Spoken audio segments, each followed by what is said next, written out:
The moment that changed everything did not begin with anger. It began with silence. 1 second there was conversation. The soft clink of glasses. The low hum of investors making careful promises. The next second the room stopped. I remember that more clearly than the impact itself. My name is Araminta Calder-Hale. I am 38 years old. For 7 years, I had built the international division at Carter Industries from a minor operation into the department that secured our largest overseas contracts. I had negotiated agreements that kept us stable when domestic revenue dipped. I stayed late more often than I planned to, not to impress anyone. But because I believed in the systems we were building, the spring gala at the Drake Hotel in Chicago was meant to reflect that progress. I was speaking with a representative from Eastbridge Global about renewing a contract worth several $1 million when Nathaniel Carter approached us. He was 19, newly appointed as Junior Operations Director, and already frustrated with me for refusing one of his demands earlier that week. He interrupted without greeting either of us. "Fire her, or I'll make you regret it," he said to a senior manager standing nearby, loud enough for others to hear. I told him calmly that staffing decisions were not made based on personal irritation. He stepped closer. I saw the tension in his face before I felt his hand across mine. It was not forceful enough to injure me, but it was intentional. The ballroom quieted almost immediately, conversation stopped. A few people stared. Most looked away. A member of the events team stepped toward us and then hesitated, glancing across the room as if waiting for someone else to intervene. I followed her line of sight and saw Richard standing near the stage. He had seen it. He didn't move. One of the investors beside me cleared his throat. "Is everything all right?" he asked carefully, not looking at Nathaniel. "It's fine," I said. My voice sounded steady. "I am not sure how."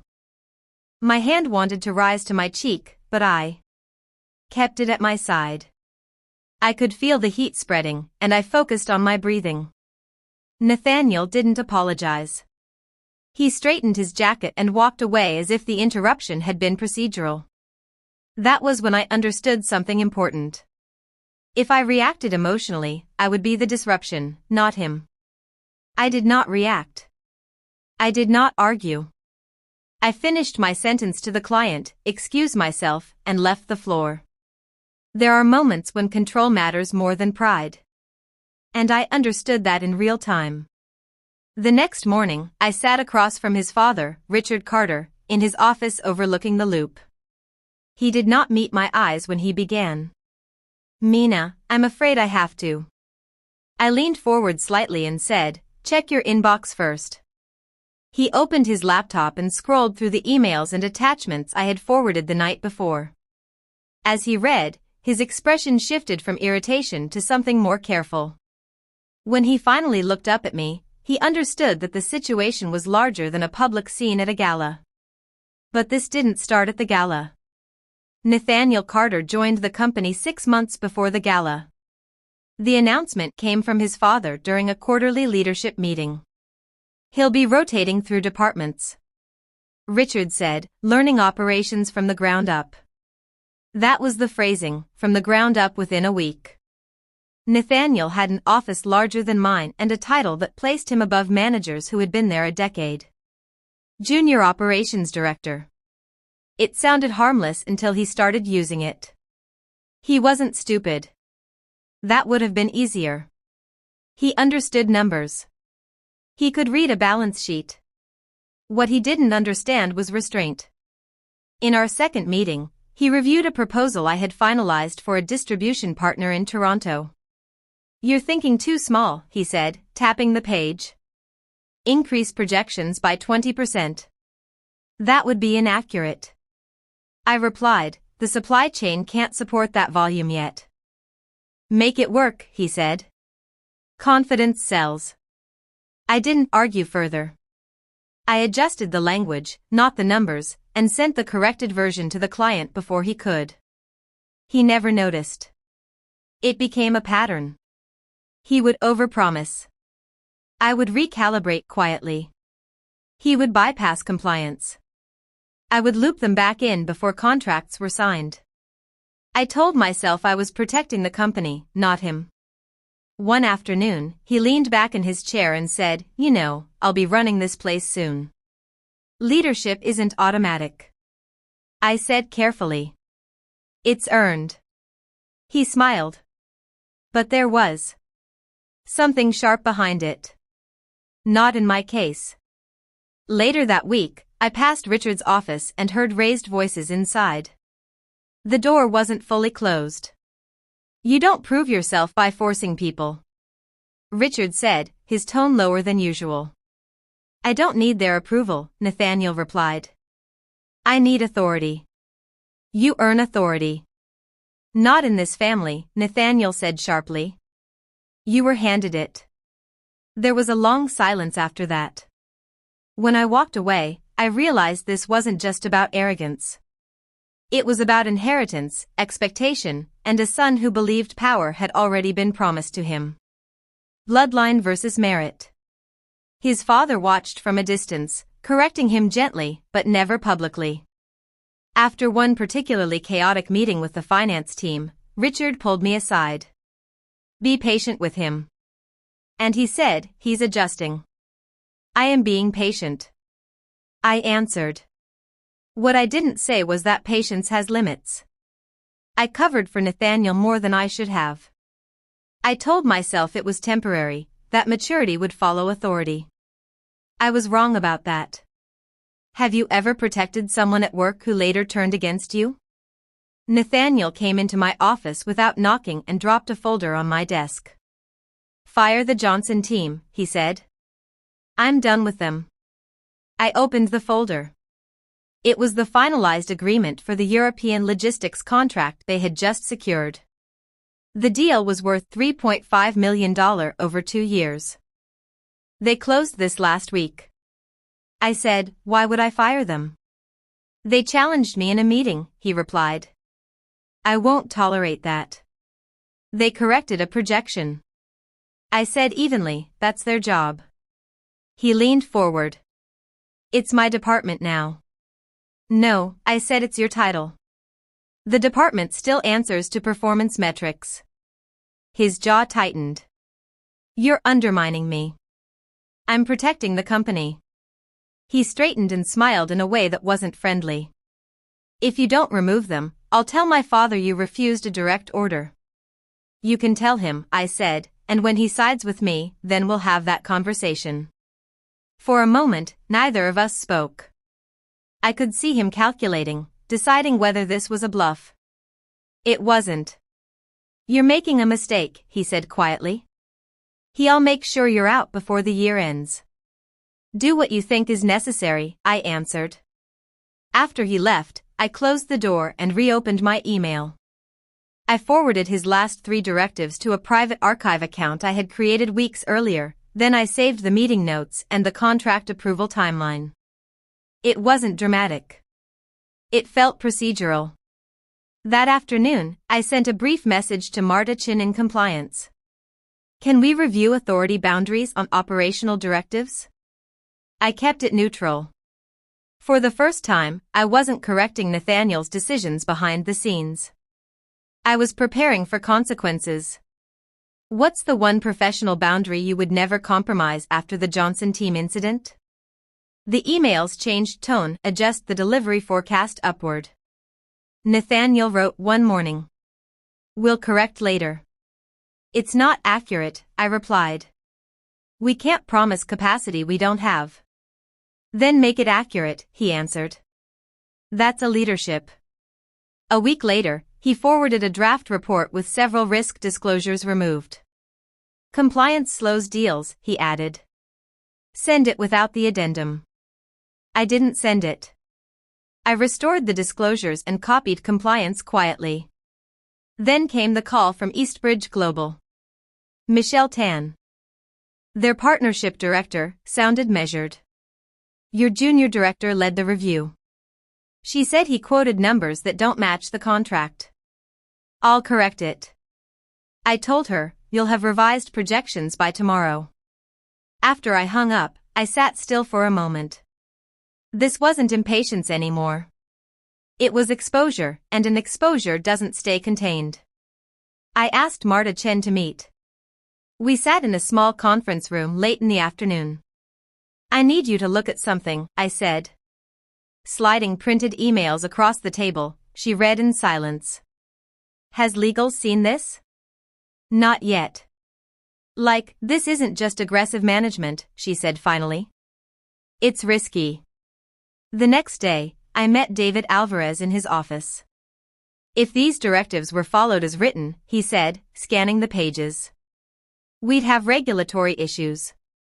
I haven't followed them. And I said, that's not the point, he replied. But he gave them.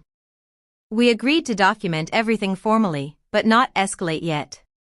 When do you know something isn't just incompetence, but danger? I kept my composure at the gala because I understood the cost of losing it. What I didn't expect was how the silence would follow me home.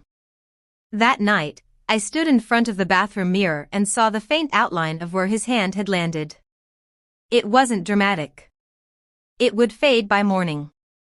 Still, I touched it as if confirming it had happened. My phone lit up with a message from my older sister. Are you okay? I stared at the screen for a full minute before typing back. Yes, it wasn't a lie, but it wasn't the truth either. For the first time since the gala, I allowed myself to think, if this backfires, I could lose everything I've built. The thought didn't last long, but it was there. I asked myself whether I had pushed too hard, whether refusing him in public settings had cornered him for a few minutes. I wondered if documenting everything had been excessive, paranoid even. Then I opened my laptop and reread his directives. The language was clear, the risk was real. I forwarded the entire record to Richard Carter before I closed it. The next morning, I sat across from him in his office. I've reviewed your emails, he said without looking up. And I asked, this has escalated beyond what I anticipated. It escalated when your son put his hands on me. I replied, he exhaled slowly. Mina, I'm trying to manage a volatile situation. By addressing it, by containing it. That was the first crack. You have clear evidence, I said. You can't ignore it. I'm not ignoring it, he answered. But suspending you temporarily will calm things down. Suspending me? I repeated. It's procedural, not punitive. It sends a message. I said. He met my eyes. Then I need time. I understood in that moment that he wasn't choosing between right and wrong. He was choosing between his company and his son, and he believed he could delay that choice. I left the office officially on administrative leave. By noon, the internal email had gone out. I had prepared for retaliation. I hadn't prepared for how quiet betrayal feels. What hurts more, losing your job or realizing loyalty was one-sided? The company-wide email went out at 9:17 in the morning. Araminta Hale will be placed on administrative leave pending internal review. No explanation, no context, just a sentence. But within minutes, my access to shared drives was restricted. My calendar cleared. A meeting I had scheduled with a distributor in Berlin disappeared from the system. It was efficient, almost clinical. I went into the office briefly to collect a few personal items. No one told me not to, but no one encouraged me to stay either. In the hallway, a manager I had mentored for 3 years nodded once and kept walking. Another colleague paused, then said quietly, I'm sorry, before lowering her voice, this isn't right. I know. I said, focus on the quarter close. That was the shift. I was no longer directing strategy. I was advising from the margins. At home, I waited. That was the hardest part. Waiting without knowing which way the decision would fall. Late that afternoon, my phone rang. It was Marta. We've submitted the report to the board. She said, all of it? I asked. Yes, every directive, every documented override. Does Richard know? He does now. A few minutes later, David called. David, the board has scheduled an emergency session, he said. This isn't a minor review. Am I expected to attend? Not yet. I hung up and sat still for a long time. The leave was meant to isolate me. Instead, it had moved the conversation beyond Richard's control. Have you ever felt erased overnight? The call to appear before the board came the next morning. When I entered the conference room on the 32nd floor, 12 directors were already seated. No one smiled. Richard sat at the far end of the table. Nathaniel was beside him, rigid but defiant. The chairman began without preamble. We've reviewed the compliance submission. We'd like clarification. Marta summarized the documentation: first dates, emails, specific directives to alter forecasts, bypass review procedures, and remove disclosures. She didn't raise her voice. She didn't editorialize. David followed. If executed as written, these directives could have exposed the company to regulatory penalties and breach of fiduciary duty. Nathaniel leaned forward. She's exaggerating. I was pushing for growth. She undermined me from the start. I met his eyes, but addressed the board. Every email I forwarded is unedited. You can review the original timestamps. He cut in. You're trying to sabotage me because you don't respect my authority. A director across the table spoke carefully. We also need to consider reputational damage to the founding family. Another responded immediately. Our fiduciary responsibility is to shareholders, not legacy. The room divided for the first time. Nathaniel hesitated. We would have reached the targets. That wasn't the question. The director replied. The chairman turned to Richard. Were you aware of these communications? Richard cleared his throat. I knew there were tensions. I didn't know the extent. For a second, he looked at me as if asking for something understanding. Maybe I didn't offer it. Marty slid a final document across the table. Eastbridge Global sent this letter this morning. The chairman read aloud, if operational instability continues, we will reconsider our partnership. That contract represented tens of millions in long-term revenue. The room absorbed that quietly. Nathaniel's voice sharpened. They're bluffing, I answered evenly. I spoke with their partnership director last week. They aren't. Silence settled again, heavier this time. The chairman folded his hands. Mr. Carter, this board cannot ignore exposure of this magnitude. For the first time, Nathaniel looked uncertain. This is political, he said. No, the chairman replied. This is governance. In that moment, the dynamic shifted. It wasn't about a slap or a suspension or even my position. It was about whether the company would be run on evidence or inheritance. When the session adjourned, I knew the outcome wouldn't be immediate, but the direction was clear. Do you believe boards protect companies or protect families? 2 days after the board meeting, Richard called me back to the office. His tone was different, controlled, but thinner. The board has asked Nathaniel to resign. He said, effective immediately when I didn't respond right away. He'll be transitioning to oversee private investments overseas, Richard added. It's the cleanest option. Is it voluntary? I asked. It's necessary. That was the closest he came to admitting the truth. And you? I said, I've agreed to step down pending leadership review. He paused. It's being framed as a strategic transition. There would be no dramatic termination, no public apology, just a memo. By noon, the internal announcement circulated, leadership restructuring, appreciation for service, neutral language that erased context. Nathaniel didn't return to the office. His nameplate was removed before the end of the week. Richard met my eyes once more before I left his office. This didn't have to escalate. It escalated when accountability was postponed. I said. He didn't argue. Later that afternoon, I received a brief message from the chairman of the board. We'd like to discuss next steps.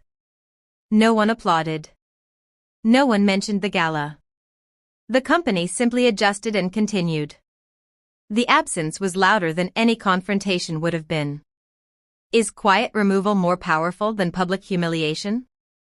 The board asked me to return 2 days after the restructuring memo went out. I walked into the same conference room where I had defended my decisions, but the atmosphere had shifted. The chairman spoke first. We'd like you to serve as interim head of international operations. For how long? I asked. Until a permanent appointment is decided, which could mean I stabilize it and someone else inherits it. I said evenly. A few directors exchanged looks. That isn't the intent, the chairman replied. It may not be the intent, I said, but it's the pattern. There was no offense taken, only acknowledgement. We need continuity, another director added. Clients trust you. I'm aware of that, I said. But I won't step into this role under the same conditions that created the problem. The chairman leaned forward. What conditions first? Formal anti-epitism safeguards for executive roles. No family appointment without independent board approval and operational review. He nodded slowly. That's reasonable. Second, compliance reports go directly to the board without executive filtering. Marta, seated at the end of the table, didn't speak, but her posture shifted slightly. Agreed, the chairman said. Third, full authority to hire, evaluate, and retain my team without interference.